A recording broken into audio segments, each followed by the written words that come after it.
Ang mangkukulam na si Putana. Magkaibigan si Kamsa at si Putana. Sinabihan ni Kamsa na maghanap si Putana ng mga bata na isinilang na 10 araw pa lamang ang nakalilipas at ito ay kanyang pagpapatayin. Dahil si Putana ay walang puso, ay tinanggap niya ang alok ni Kamsa. Si Putana ay may mahabang buhok, mahaba ang kanyang mga kuko, at may pangil itong matutulis. Kanyang dila ay pulang-pula.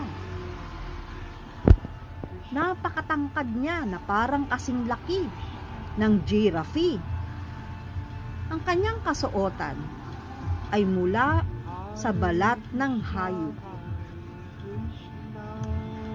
Agad-agad ay lumipad si Putana upang umpisahan na ang paghahanap sa mga batang bagong silang pa lamang.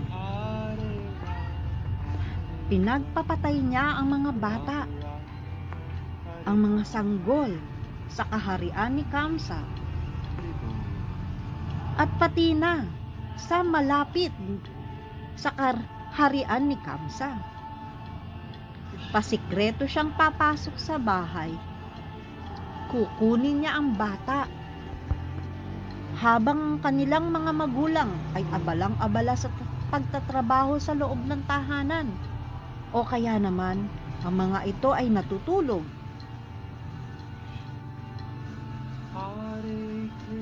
Inililipad niya ito at saka papatayin. Kanya ang mga tao sa Mathura ay lungkot na lungkot at natatakot dahil nangangawala ang kanilang mga bagong panganak na sanggol. Nakarating si Putana sa bayan ng Gokul kung saan doon nakatira si Nanda at si Yashoda. Pahapon na noon nang siya ay nakarating. At nagtago siya. Narinig niya na ang mga tao ay nag-uusap-usap. Ang sabi ay, "Nakita mo ba? Napakaganda ng batang bagong silang ni Mother Yashoda. Ang ganda-ganda ng kanyang muka at parang nagniningning ang kanyang katawan."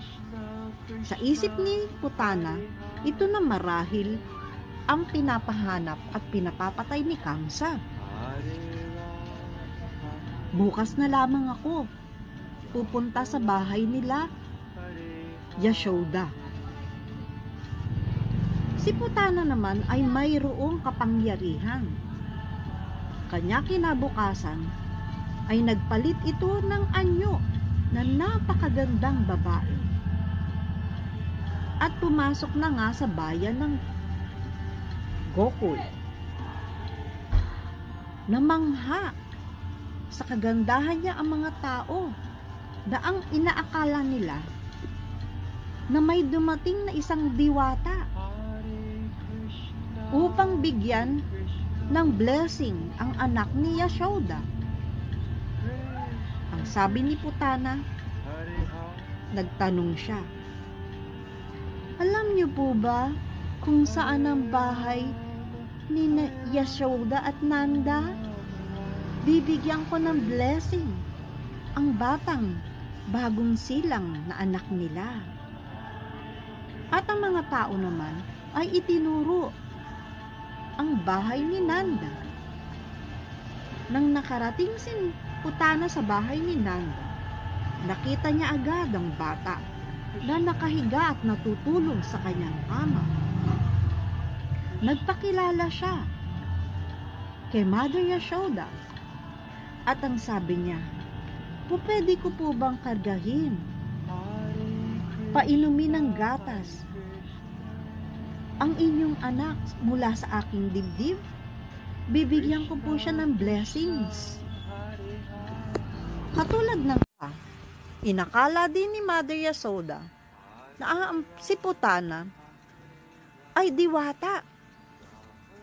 Kanya ibinigay niya ang bata at pumayag sa kahilingan nito. Kinarga ni Putana ang batang si Krishna at nagpunta siya doon sa may balkonahe. Doon niya sinimulan na padedehin sa kanyang harapan ang bata. At sa kanyang kaisipan, maya-maya pa lamang ay mamamatay ka na. Ngunit naramdaman niya na ang batang ito ay kakaiba. Sinisip-sip nito ang kanyang gatas, ang kanyang laman, pati na ang kanyang kaluluwa, ang buhay niya. Sinisip-sip nito.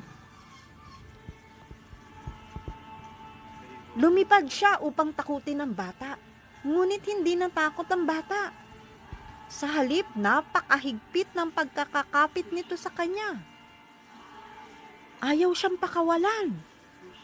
Patuloy nitong sinisip-sip ang kanyang laman, pati na ang kanyang buhay. Kanya siya ay napabagsak sa lupa. Lumantad ang tunay na anyo ni Putana na malahiganting demon. Ang mga ngipin niya ay parang matutulis na pala. Ang dalawang mata niya ay parang dalawang malalalim na balon. Ang buhok niyang pula ay nagkalat na parang halamanan.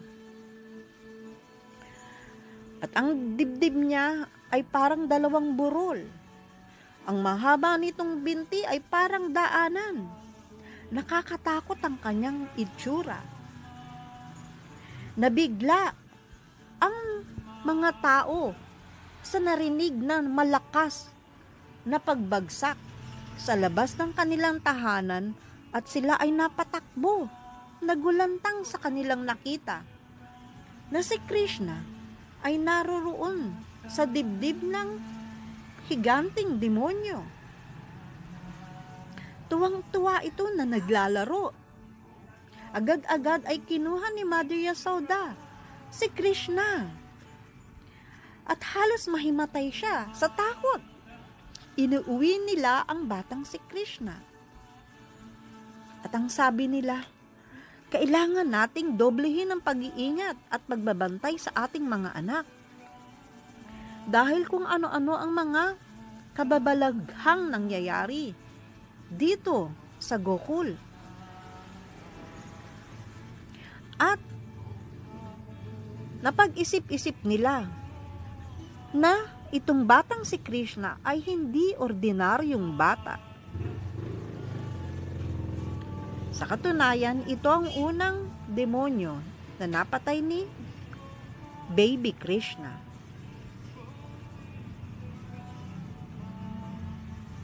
Haribol.